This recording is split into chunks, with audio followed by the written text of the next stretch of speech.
G'day, Harvey here. It's a Wednesday night, nice and dark outside. I'm here in my brew house. I've got myself a dark ale, no, dark lager. It's quite delicious actually. It's about a month old and it's doing the business.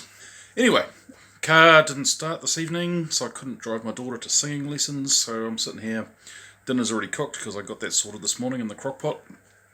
I've got an hour spare. I thought I might smack down a quick little pilsner using 3/4 of a can of Black Rock Light that I had left over from something else. So that was sitting there open in the fridge. I was being keen to use it.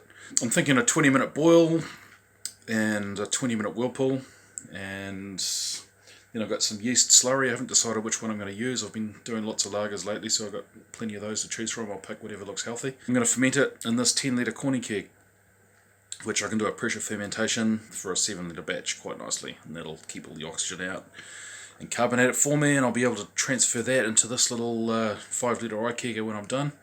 So 7 litres, take away a few samples, equals 5 in the keg of finished beer, and if this tastes good then this might go into the Black Rock homebrew competition and we'll see how we go. I've got a surplus of hops left over from Beat the Brewer. I've got quite a bit of Pacifica that I'm not going to use, and I picked up some Wai-iti leaf, or cones or whatever you call them. Cheap, not quite sure how they are. They probably haven't been stored very well. They could be old. They still smell okay.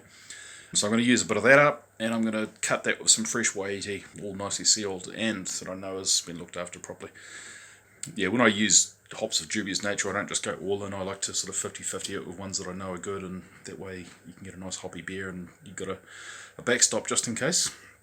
So Pilsners aren't meant to be super hoppy, but I'm going to amp this one up a little bit because it's a small batch and I can chuck a little bit more in. So this is going to be about 90 to 100 grams of hops into 7 litres, which works out at like, I don't know, 350 grams into a 23 litre batch.